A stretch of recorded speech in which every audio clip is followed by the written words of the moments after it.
ನಮಸ್ಕಾರ ಸ್ನೇಹಿತರೆ, ಇದು ಕನ್ನಡ ಕೌಸ್ತುಭದ powerful motivation story. Overthinking ಅನ್ನೋದು ಇವತ್ತು ಎಷ್ಟೋ ಜನರ ಲೈಫ್ ಹಾಳು ಮಾಡ್ತದೆ.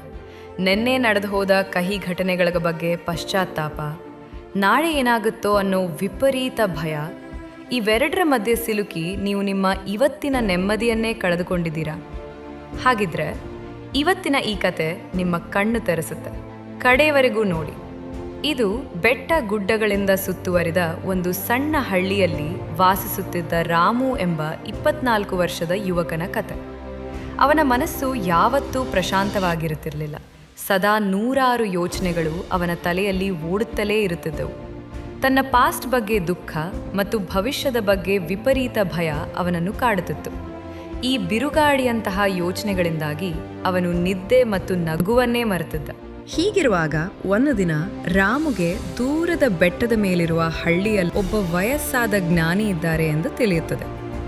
ಆತ ನಗರದ ಪ್ರಸಿದ್ಧ ಮನಃಶಾಸ್ತ್ರಜ್ಞನಾಗಿದ್ದು ಎಷ್ಟೋ ಜನರ ಮನಸ್ಸಿಗೆ ಶಾಂತಿ ತಂದುಕೊಟ್ಟಿದ್ದವರು. ಈಗ ಪ್ರಕೃತಿಯ ಮಡಿಲಲ್ಲಿ ನೆಲೆಸಿದ್ದರು. ತನ್ನ ಮನಸ್ಸಿಗೆ ಶಾಂತಿ ಸಿಗಬಹುದು ಎಂಬ ಆಸೆಯಿಂದ ರಾಮು ದೀರ್ಘ ಪ್ರಯಾಣ ಮಾಡಿ ಆ ಗುರುವಿನ ಬಳಿ ತಲುಪುತ್ತಾನೆ. ಹಸಿರಿನಿಂದ ಕಂಗೊಳಿಸುತ್ತಿದ್ದ ಮನೆಯ ವರಾಂಡದಲ್ಲಿ ಕಣ್ಮುಚ್ಚಿ ಬಹಳ ಪ್ರಶಾಂತವಾಗಿ ಕುಳಿತಿದ್ದ ಗುರುವಿನ ಬಳಿ ಹೋದ ರಾಮು, ತಾತ, ನನ್ನ ಮನಸ್ಸಿನಲ್ಲಿ ವಿಪರೀತ ಯೋಚನೆಗಳಿವೆ, ನನಗೆ ನೆಮ್ಮದಿ ಬೇಕು, ಸಹಾಯ ಮಾಡಿ ಎಂದು ಬೇಡಿಕೊಳ್ಳುತ್ತಾನೆ. ಆಗ ಗುರುಗಳು ಮುಗುಳನಗುತ್ತಾ, ನಿನಗೆ ಶಾಂತಿ ಬೇಕಾದರೆ ನಾನೊಂದು ಸಣ್ಣ ಟಾಸ್ಕ್ ಕೊಡ್ತೇನೆ ಎಂದು ಹೇಳಿ ಅಂಚಿನವರೆಗೂ ಸ್ವಲ್ಪವೂ ಜಾಗ ಬಿಡದಂತೆ ನೀರು ತುಂಬಿದ ಒಂದು ಗ್ಲಾಸನ್ನು ಅವನ ಕೈಗೆ ಕೊಡ್ತಾರೆ. ಈ ನೀರಿನ ಗ್ಲಾಸ್ ಹಿಡಿದುಕೊಂಡು ಹಳ್ಳಿಯ ತುದಿಯವರೆಗೆ ಹೋಗಿ ವಾಪಸ್ ಬಾ. ಆದರೆ ನೆನಪಿರಲಿ, ಒಂದು ಹನಿ ನೀರು ಕೂಡ ಚೆಲ್ಲಬಾರದು ಎಂದು ಷರತ್ತು ಹಾಕುತ್ತಾರೆ. ರಾಮು ಆ ಗ್ಲಾಸ್ ಹಿಡಿದು ಬಹಳ ಎಚ್ಚರಿಕೆಯಿಂದ ನಡೆಯಲು ಶುರು ಮಾಡುತ್ತಾನೆ. ಆ ರಸ್ತೆ ಬಹಳ ಇಕ್ಕಟ್ಟಾಗಿತ್ತು ಮತ್ತು ಜನ ಜಂಗುಳಿಯಿಂದ ಕೂಡಿತ್ತು.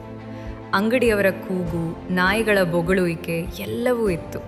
ಆದರೆ ರಾಮು ಯಾವುದಕ್ಕೂ ತಲೆ ಕೆಡಿಸಿಕೊಳ್ಳಲಿಲ್ಲ. ಅವನ ಕಣ್ಣು ಕೇವಲ ಆ ನೀರಿನ ಗ್ಲಾಸ್ ಮೇಲೆಯೇ ಇತ್ತು.